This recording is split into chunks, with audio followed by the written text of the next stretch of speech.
everyone.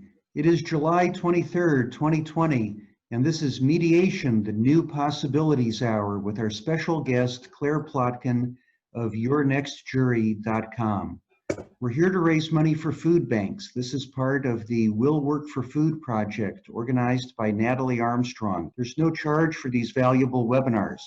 Rather, we ask you to contribute to a food bank of your choice if you like what you see. Today, the particular food bank that Claire would like us to mention is the Holy Family Giving Bank of South Pasadena, California. It's particularly important to Claire. She grew up attending this church every week and went to the Holy Family School for 9 years. Volunteering at and donating to this food bank was an important part of Claire's childhood and her life. The website for the Holy Family Food Bank is holyfamily.org/giving-bank/. That's holyfamily.org/giving-bank/. So if you like the presentation, and I bet you will, please make a contribution to the Holy Family Giving Bank of South Pasadena or any other food bank that's important to you and your local community so that we can all help to address the serious issue of food insecurity in our society at this challenging time. Now a word about our special guest, Claire Plotkin. She is a jury consultant based in Los Angeles, California, handles cases in a wide geographic scope of venues. She's worked on over 100 jury trials. She's a former collegiate athlete, which means she's highly competitive and prides herself on picking jurors for challenging cases. She and her company, Your Next Jury, work primarily on the plaintiff side, although some on the defense side as well. And Claire is very fortunate to be able to work with her husband, a fellow jury consultant, Harry Plotkin, in YourNextJury.com. They've worked together for many years, and they like to say they work tirelessly to help plaintiffs get the justice that they deserve. So Claire, we're very happy to have you here today because particularly as mediators and as lawyers as well, when we talk about settlement, we're always asking compared to what? And the what is, what will a jury do? Compared to what? How does this settlement stack up compared to the likely outcome in court? And the momentous events of 2020 seem to be changing juries as well. How could they not? So I'd like to start. I've got a bunch of questions, so why don't we start with that? And then we'll open it up to questions from others. We want to make sure that everyone has the opportunity to ask what they wish and to make sure that you, Claire, have the opportunity to share everything that's important to you. Okay, so first, Claire, let's talk about the physical aspects of jury service. What will the physical aspects of jury service be like as you see them going forward? And how will that impact what will juries do? Let's start with that as we go down the path of how can we help people evaluate the alternative to a negotiated settlement? Well, I think I think most jury selections will start online for the jurors that actually can. I think a good portion of voir dire will be done via Zoom, actually, which is an interesting phenomenon, but I think is good because then we can navigate the whole idea of jurors being uncomfortable in tight spaces altogether. But of course, the problem with online is that there will be a section of the juror population that just simply cannot be reached via computer, internet, whether because they don't have the resources. And so then those jurors, I think the plan going forward is to have those jurors attend in person with a mask, socially distanced. And I think that's the plan as of right now, for Los Angeles, at least, for their jury trials. And then, so we would have a portion online, a portion in person. So it would definitely require some patience on the judge's side and patience for the jurors and a lot of sort of navigating this very different world for lawyers. But I think the way, if we do it this way, I think we'll have a lot happier jury pool because at least they will feel like they are being accommodated. Because I think the great worry we have with the lawyers right now is that we will have a huge group of jurors who come in who feel like they're being shuttled into court against their will, and they're angry about jury selection. So I think by us at least accommodating them in this early process, I think jurors will feel more willing and more listened to, with ears about being jurors. It's likely that the amount of retention of jurors that we have from the hardship phase I think we'll retain way fewer. I think that's what we're expecting. The biggest hurdle I see going forward, that of course is no one can really project what's going to happen, is what will happen with schools. Because I think that if we are still having enforced distance learning for a majority of kids, I think we will lose a lot of primary parents. I think that would probably mean a lot of moms. So, which is sort of a crazy aspect, a crazy prospect to think of not having moms on your juries. But, if parents are being asked to be babysitters and do their job and be jurors, I think that would be very hard. And I can see a lot of judges being very lenient with hardship to parents who are saying, I have kids who can't stay at home alone at my house right now. So I think that's a great problem with hardship going forward, that we really can't like predict until we get there. Because if you think about it, and I know this is what would happen in my house, most of us don't have we don't have nannies working or grandparents taking care of the kids because of COVID. So it's very unusual situation, but I definitely think that judges will have to be more lenient with hardships going forward for the simple aspect of there's no one else to watch them. So is this going to make some kinds of cases more valuable, less valuable, some kinds of cases more important to settle, embolden plaintiffs or defendants? Do you think this will shake out in any systematic kind of way? I think that when all is said and done, a jury, you could still see a really good plaintiff-friendly jury. And I think that you could still have really great verdicts coming out of it. I think that, and we did a little research on this, I can actually refer. I think that for the most part, people will just be a little more polarized with their views. So I think that people who may have been pro-plaintiff may actually be even more so in a lot of ways. And people who might be angry at the system, angry about this whole thing, might be even worse. So, as you can see, I think tensions are just sort of at a boiling point among the population in general. And people are becoming much more extreme in their views. And I see that sort of doing the same thing, in jury selection. So, I think like a lawyer who knows what they're doing in jury selection might actually be able to get a lot more jurors perhaps off for cause, because maybe jurors are more, entrenched in their beliefs and a little more angry. So, or on the flip side, perhaps a little more of a bleeding heart at this moment, so it's going to have to, I think jury selection is going to require a lot more finesse by the attorneys, and so we don't just lose everybody. I think if you think about it, lawyers like to say that, I like to say that a good jury is not a jury that would feel sympathetic to your client. It's actually a jury that would get angry at the misconduct of the defendant. And people are so angry right now. It could really be a great environment for a high verdict, right? If you had the right jury. I think the thinking a few months ago was, don't try a case. You won't get any money because everybody's been so affected by COVID. Nobody wants to give anything. And I don't really think that's the case at all. So, I could see how you could get a terrible jury if you don't do it well, but I think that it could be ripe for good verdicts. So since you sometimes work on the defense side of the aisle, let me ask you to flip that coin over to the other side and tell us what you might say to a defense lawyer if the defense lawyer were asking you. I would say I would not, if I were a defense lawyer. The one area I would be very hesitant to take to trial right now would be a police brutality case. I think that, especially in Los Angeles, I would think that the population trends way more towards anti-police than pro-police at this point. But you can still, the people who are very pro-police would be very outspoken. But I definitely think that the environment is very tough for that right now.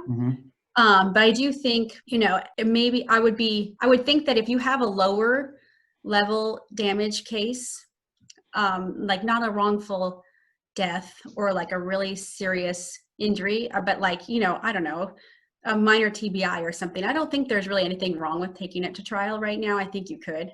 And I think that just like we were talking about yesterday, Jeff, I do think that jurors might be a little more skeptical perhaps about some of the maybe less extreme injuries, but I think perhaps it still is a little bit harder for the plaintiff in this time period right now than for the defendant. That's probably what I would say. But to be aware that there are quite a few jurors out there who are fully ready and willing to go to bat, for the plaintiff. So that's what I would say to the defendant, probably. So there are two big overarching issues in society right now, Claire, and it's the impact of COVID-19 and racial issues. And of course, we're probably not going to see jury trials for many months into 2021. That's why we titled this The Civil Jury in 2021 rather than 2020, because we're not going to see civil juries in 2020. Right. But I'd like to go into some detail, please. What are the impacts of COVID-19 and all of its implications, the health implications, the economic repercussions on society? I'd like to talk about how those are going to play out in the jury system, and then talk about the racial unrest and racial tensions in our society and how that plays out. So where would you like to start, please? So let me parse this question. I think I'll start with the first part. And I actually thought, just coincidentally, unrelated to this, my husband and I did a survey just a few days ago because we were hoping to start doing some in-person mock trials, actually, of jurors, and we profiled a bunch of jurors who just answered just in the last several days, so not months ago, just in the last several days, about whether or not they would attend in-person focus group. And then we asked them about whether or not they would attend in-person jury duty. And I thought that this was really helpful for today, because I think a lot of us have some great worries about what a jury would actually look like in this post-COVID era. I know a lot of lawyers have been worried that a jury would be all 20-year-olds, like 20 to 35, because they seem, at least according to the news, they seem to be sort of not worried about COVID. They're not old enough to feel like they're in sort of harm of catching and being seriously ill. And for a lot of lawyers, that makes them very nervous. Millennial jurors are not really preferred by either side. I find that very interesting that both sides seem to be very scared of millennial jurors.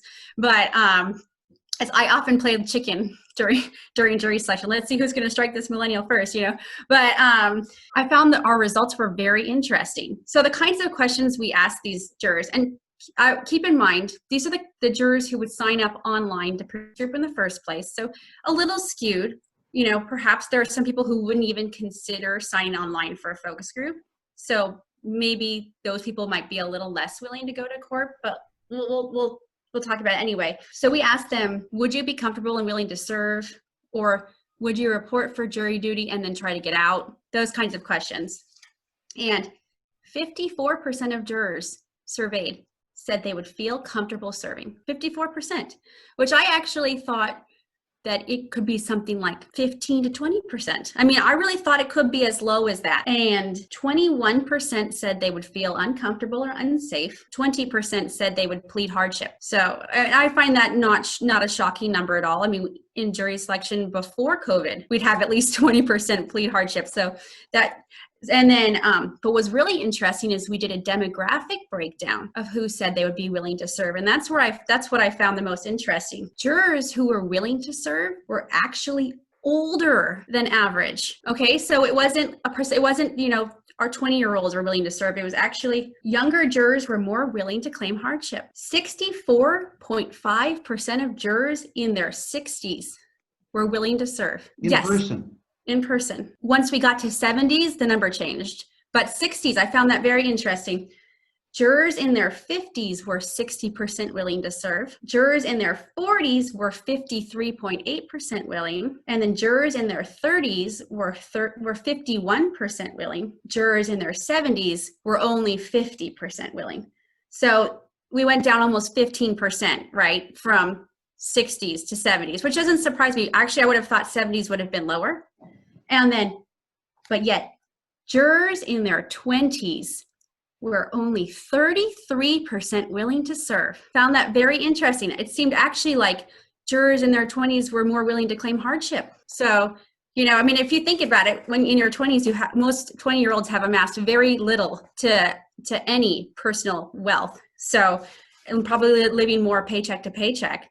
And so I could see how a lot of them would be hurting financially by COVID. So this like danger group of 20 to 29, actually very few of them were willing to serve. So I found that very interesting. And just like we expected going into this, men were more willing to serve than women. 56.7% of men versus 52% of women. But it's not, 70 to 30, which was what I was worried was going to be. So I was surprised by that as well. And then what was interesting too was the ethnic breakdown of who was willing to serve. And Jeff and I talked about this yesterday. And Jeff, since we talked about it, the information changed. I had several more jurors respond and it changed. It flipped. Because Jeff had asked if certain demographics that were perhaps more negatively affected by COVID were less willing to serve. And so Jeff, Hispanic jurors were the most willing to serve. 64% of Hispanic jurors were willing to serve, and Caucasians, 61%. However, Asians and African Americans were much lower. Asians were 41% willing to serve, and African Americans were 35%.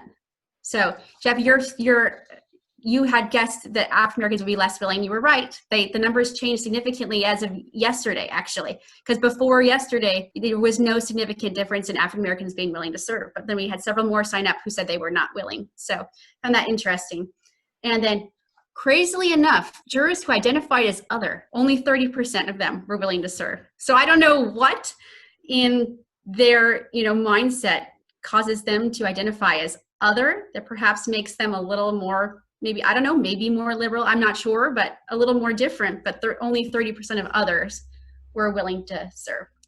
So this is not scientific or anything to, hang your hat on, but I thought it was very interesting because we have so little information right now on what a jury pool is going to look like that, anyway, I just thought you all might find that interesting.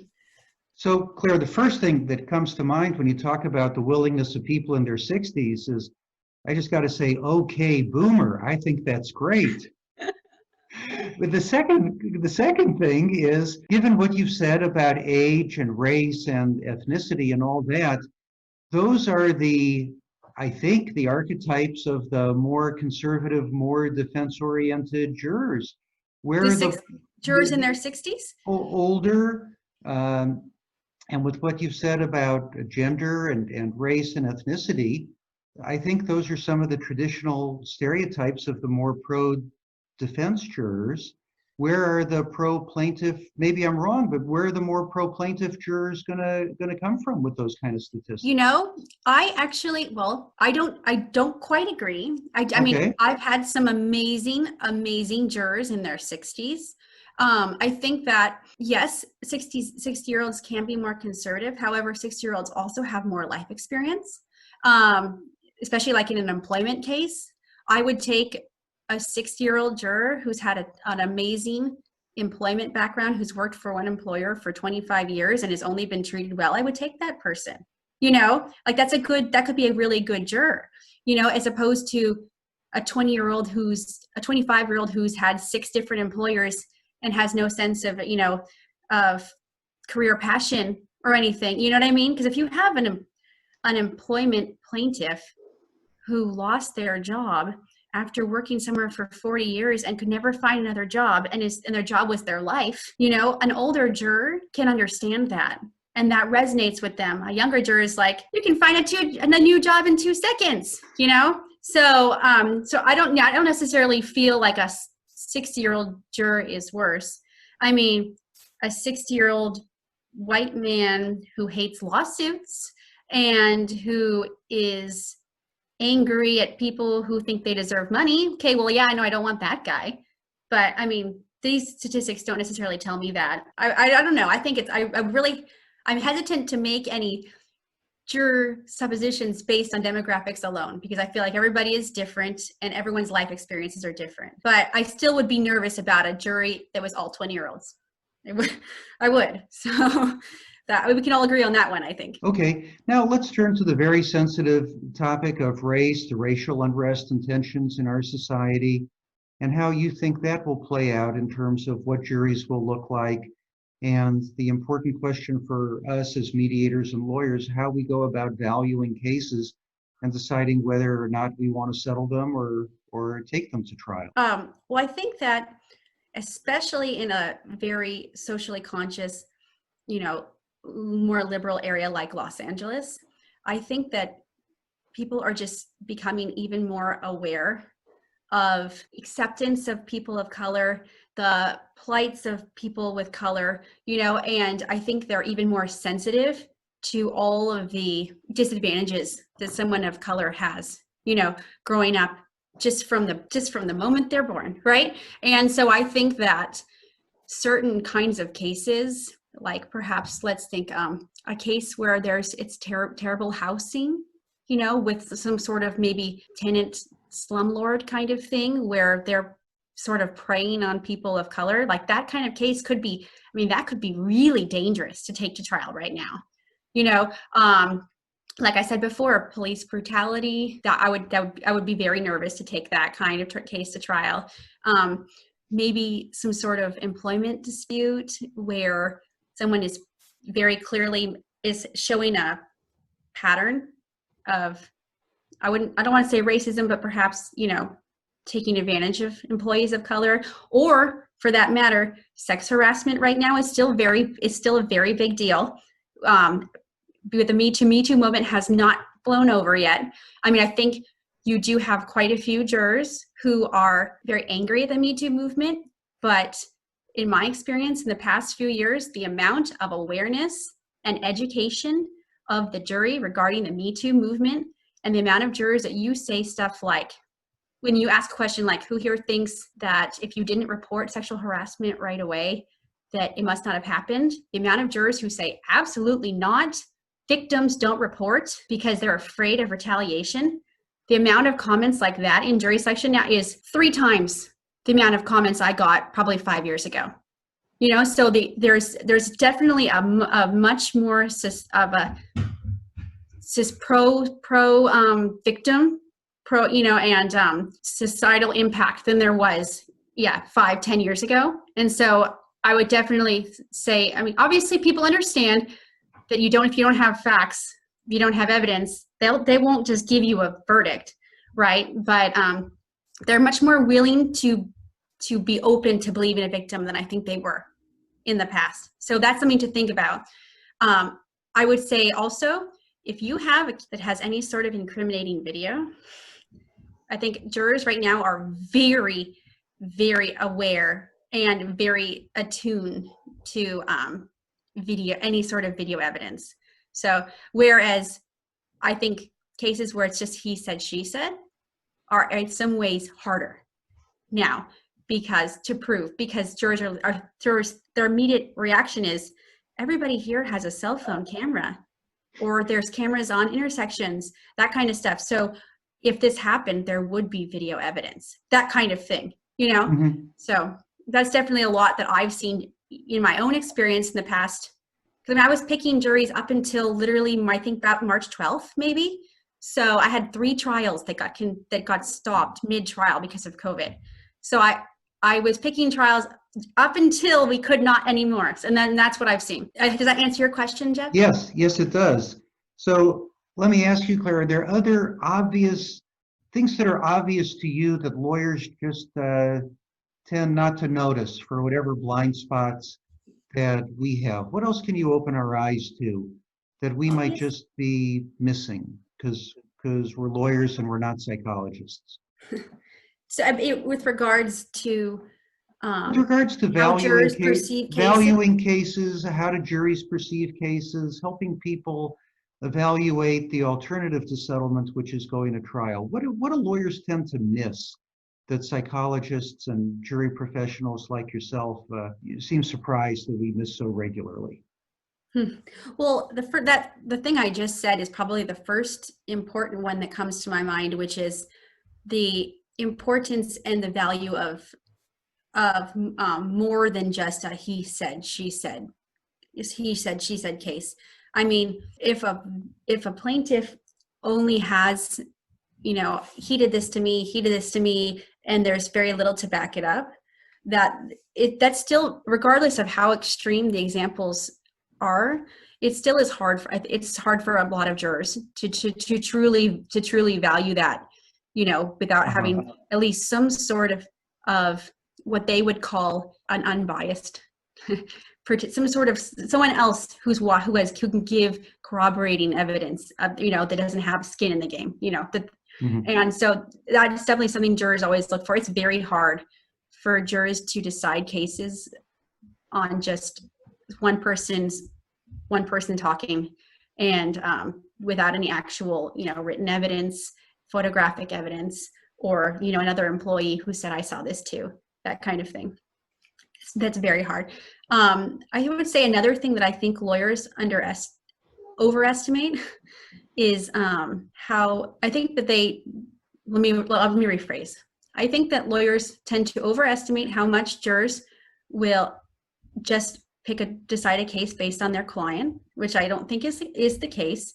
I mean, I think a bad client can hurt you, but if you were to make a case just telling only your client's story and not make it about the damaging things that the defendant has done, a juror isn't all in. You know what I mean? I think just like I said earlier, juries decide cases based on anger and less on sympathy. So because I've seen lawyers do openings where the first 5-10 minutes of the opening is talking about what a wonderful person their plaintiff is. And I think that's totally backwards. You should really talk about all the things the defendant did wrong and then bring in what a wonderful person your plaintiff is, because it almost seems like you're asking for sympathy, and jurors don't like feeling like they're being manipulated, so that is like the first thing I would say. But then on the flip side, I think that defendants will often underestimate how terrible their defendant's performance looks, and you have to be very careful with when lawyers ignore or sort of discount potentially very egregious actions and then jurors can get really angry about, so.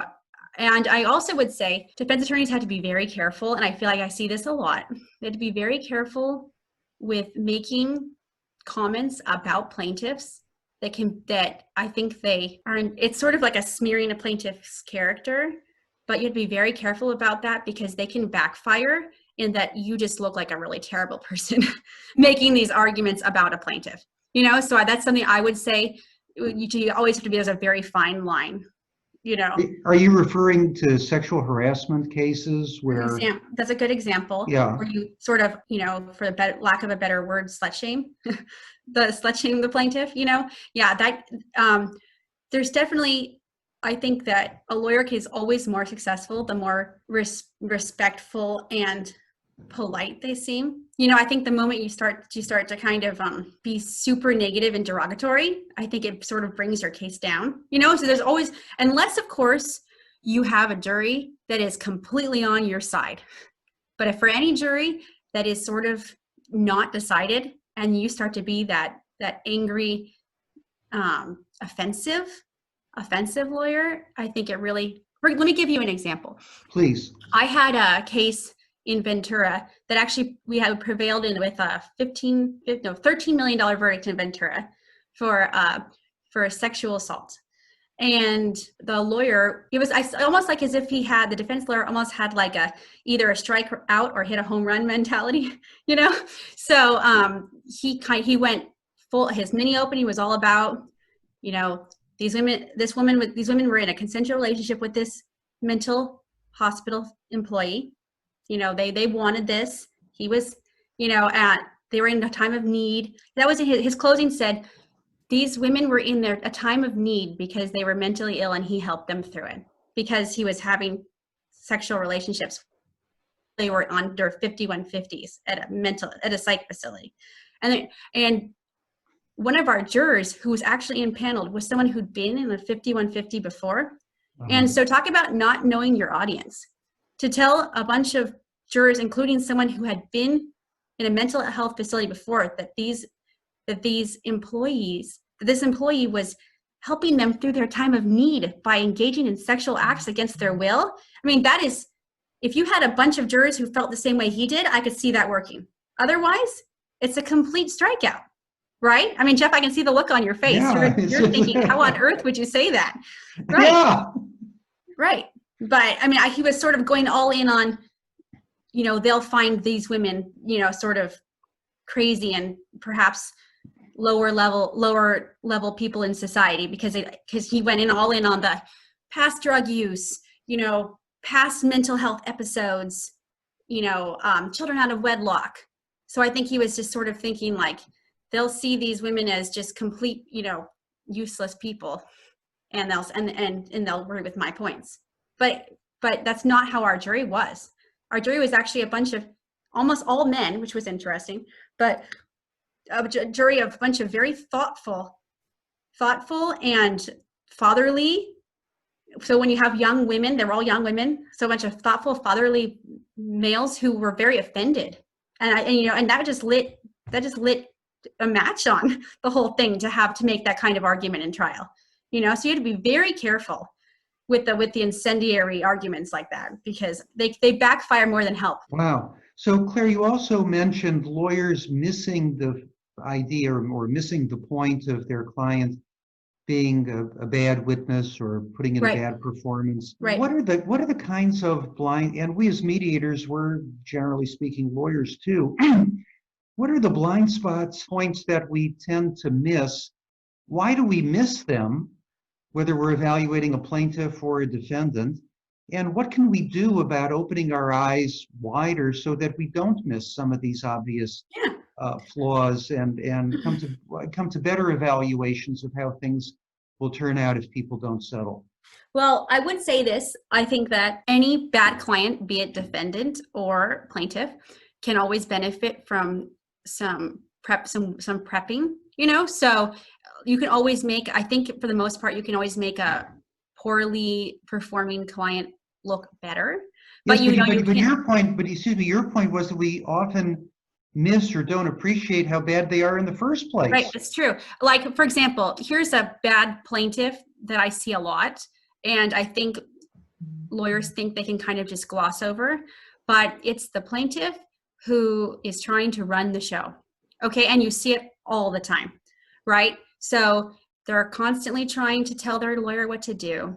They are taking notes through everything. They think they know better, right? And then so when it comes to being on the stand, they don't listen. They're not going to listen to what they've been asked to answer. They think they know what the answer is. And so they kind of go off the rails. And the worst part of that client is they don't really seem very honest, and they also, jurors are always looking for that.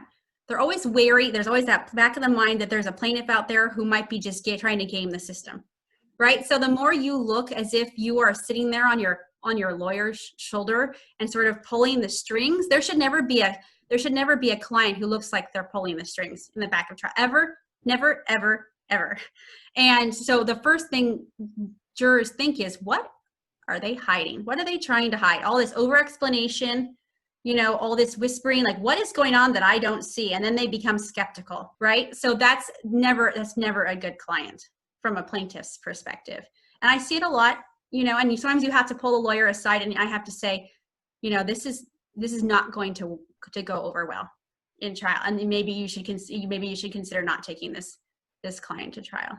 So, I mean, and it's true and it's sad, but it is, and they don't ever appear as nearly as sympathetic or, and jurors aren't as empathetic to them as you would hope. So that's always a really negative client. And then what advice would you have for how to break the bad news gently to this client who seems to be lacking in self-awareness in the first place? Well, sometimes I think that you have to truly do them. They have to know honestly and truthfully, because they have no idea. Most of these people, unless they're a serial plaintiff, which is a whole nother problem, but most of these people have no idea what they're coming into in trial. And they have no idea how a juror perceives them. So I will be honest, and you and blunt without being rude. But you have to say something like, if you keep up this behavior, you will get nothing. You know, this is not helping your case. And sometimes somebody who's not the lawyer, like for example, me, and you can say, oh, this person is an expert on juries, blah, blah, blah, is better because sometimes they're too close to their lawyer at that point, you know? But another way I found helpful is videotaping them and then playing it back. Like, look at these things that you are doing. This in that same vein, we've done that before with defendants. I've prepped CEOs, CFOs, engineers for like corporate cases, for example. And we've done witness prep mostly for the sake of showing them video of themselves and saying, look how bad you look. You know, look at what you are doing. Look at what you are saying, the way that you think you are leading these answers. You know, being like the CEO of the boardroom is not helping in trial, right? Nobody wants to help the know-it-all, right? And sometimes the video is the first like aha moment for them. I mean, I remember I had one CEO who was sitting there and he was like a pretty nice CEO with just talking to him. The moment the camera came on and he started talking about the actual facts of the case, he had like this Cornell ring that he kept putting up in front of his face. You know, he'd sit there behind his ring and it was almost like I can't explain, almost like a Dr. Evil moment, you know? And he was kind of like sitting there grimacing at the camera. And it was awful. And we had to play back, I mean, probably a day's worth of practicing questions, playing it back and going, look at you. You know, everything that you're doing is wrong. It doesn't matter what intention you had going into trial right now, you're giving all the wrong signals, right? So, I mean, sometimes showing is the best and easiest way to persuade somebody, because especially for somebody who isn't really fully listening, if you can then show them video of themselves, I mean, they can't, unless they're completely delusional, you can't deny what you're seeing right in front of you, right? So, or another option, you could always focus group a client. There's nothing wrong with doing that. And I could see as a mediator how you might even want to suggest that sometimes. Like, oh, you know, so-and-so plaintiff wants this much money. They're not even close to what the defendant would be willing to offer. I think you need to find a quick and dirty and perhaps cheapish way to focus group this client in front of jurors and have a real group of 12 jurors say, I can't stand this person. And then maybe they'll have a come to Jesus moment. And that would encourage settlement. I mean, I've done it many times, and it's interesting how persuasive it is. So Claire, sometimes as mediators, we are the focus group. We are Right. are the one. And sometimes you're sitting there as a mediator, and I always have to ask myself when I'm having a negative reaction to somebody, is it just because they remind me of my middle school algebra teacher, or is there something really objectively bad about this person that will strike other people or potential jurors the same way it's striking me? What advice would you have to us as mediators or as lawyers evaluating a client, whether it's just something personal to ourselves, you know, you remind me of somebody in my life who I didn't like, for example, versus more general lack of likability? How do we gut check ourselves for that? And then if we persuade ourselves that, no, this person really is going to antagonize everybody, what are things or approaches that we as mediators or lawyers might take in a one-on-one situation to break the bad news in a way that is actually effective with the person who is engaging in this conduct? First of all, I think if you're having a visceral negative reaction to somebody, I think it's more likely than not something that someone else will feel as well. And I think that it's probably not just your middle school algebra teacher. And if it is your middle school algebra teacher, probably every single person has had another nasty middle school algebra teacher that they can also remember, you know, that also this person might call to mind to them as well. So, I mean, I think unless you're a really clueless person about people, which there are people who are like that, I think if you have a visceral negative reaction, most people are feeling similarly. And you could always call in a receptionist, or something, have them listen for 2 seconds and see if they feel similarly. But often people are all feeling the same negative way about somebody, right?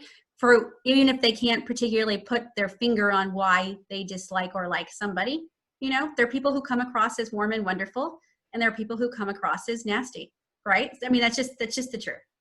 And especially if you're bringing a case to trial, you want to be more on the warm and wonderful side, So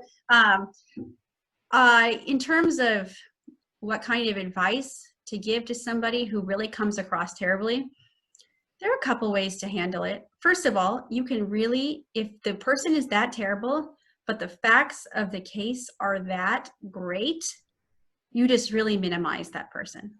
If anything, you do them last, like make this wonderful case without even involving their personality, so the jurors are already angry by the time they sit down, right? So that would probably be my first tip if you were actually going to trial with this person.